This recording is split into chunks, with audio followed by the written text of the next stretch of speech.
friends of the French Legion, I am greeting you. Very welcome on my channel. I will go on very soon with my stories about the first company of the 2nd Rep, my time within the paratroopers of the French Legion. But I had a question coming in from your part, and the question was about deserters. How did you deal, and what are you feeling about deserters? What can you tell us about deserters in the French Legion?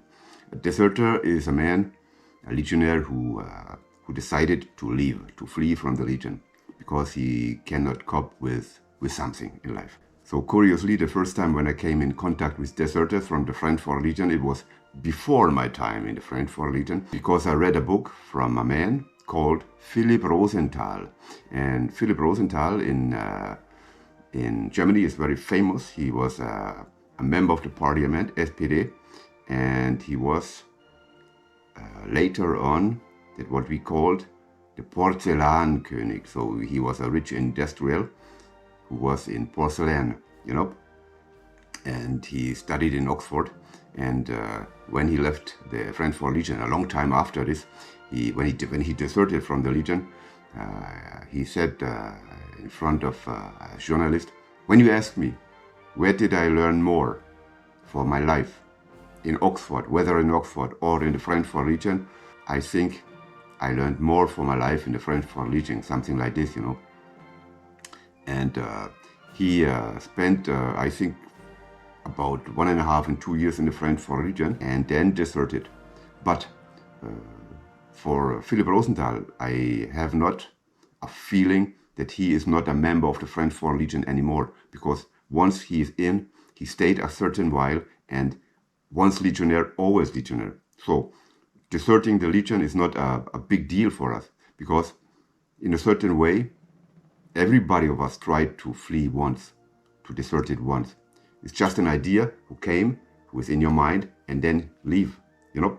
Some do it, some don't. And the second time I came in touch with so-called deserters was in the farms, in the boot camp, in the farm Bel Air.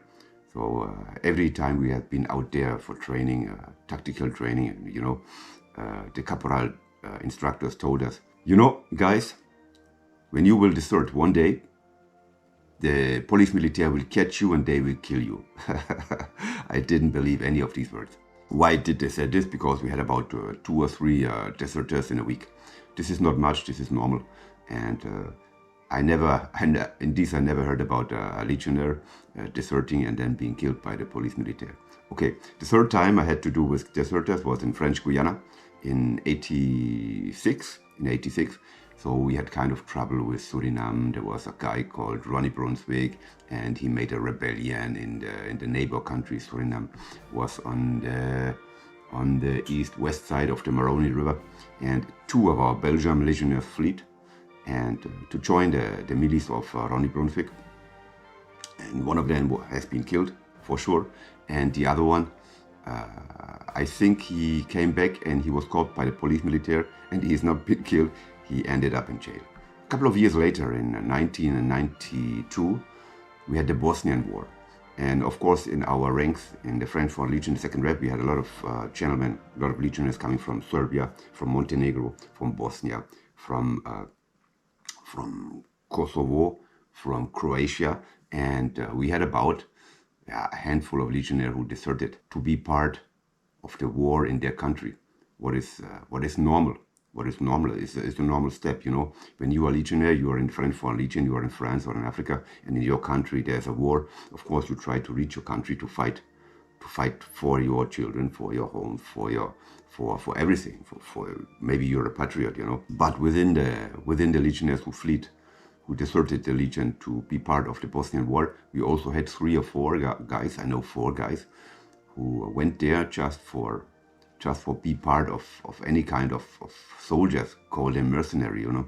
And within these men, we had our friend, my best friend Thomas, who was killed afterwards in Mostar. And yeah, so far about deserters. First of all, trying to flee from the Legion to desert is not a big deal. It's kind of normality. When you have a legionnaire and he has about 25 years of service, of duty in the French Legion, I can give you the guarantee that once in his life, in his legionnaires' life, he tried to flee or desert once at least, one time at least, okay? Most of the legionnaires who desert from the legion, they are brothers in arms, you know? As I told you before with Philip Rosenthal, once a legionnaire, always a legionnaire. And this is also the title of the book from Philip Rosenthal, Once a Legionnaire, einmal Legionnaire. So you are still a brother in arms, and let me tell you that a lot of legionnaires who desert for a certain reason, they have to go back to your country to clear up some things. A lot of them come back. And the third thing is, when you are a legionnaire, you don't desert for peanuts. There's a reason. Most of the time is like I told you with the war in Bosnia, most of the time is that in the country there's war. So now we have the Ukrainian war, and it's for sure and certain that some Ukrainians, active members of the French Foreign Legion, fled or deserted to join their country to fight against Russia. Yeah, and so when you see it from this aspect, it's a normal thing. It's a normal thing. And the other thing is that you might have reason to flee from the French Foreign Legion to desert. Other reason than war. You have maybe trouble with your family. You have kind of blues, kind of kafar. You know, you think too much. Maybe you fell in love with a woman. I know a legionnaire, an NCO who was in an operation in Cambodia in the latest 80s, and he fell in love with a girl, with a nice Cambodian girl, and he fled. He deserted the legion and stayed in Cambodia with this girl. Okay, he was caught afterwards because he went to France, and unfortunately they picked him up and he went straight away to jail. He was an adjutant, and when they caught him, when he was out of the jail, they broke him down being caporal chef. But it's normal. This gentleman who fled, this adjutant, I think it was from the 2nd REI, was a very good friend of mine, and he was one of the best soldiers I ever met in the French Foreign Legion. So, for that, you know. I think once or twice in my life as a legionnaire, I had the idea to flee, to desert, but after thinking it over, there was no really good reason to flee the French Foreign Legion, because the Legion gave me a second chance. I had everything I want. I had a good career and perspective, and I never was mistreated in the French Foreign Legion. I had a really good life, you know. And most of the legionnaires coming from Asia, from East Europe, and from Africa, from South America, being in the French Foreign Legion is a gain for them, because compared to the life they had before, within the French Foreign Legion, they have a better life, and that's it. You know, they make a lot of money. They have everything they need to subsist. Sometimes they send money to the homes, to the family, wherever they come from. And it's a big deal. It's good, you know. And they always have in mind the focus is to obtain the French citizenship.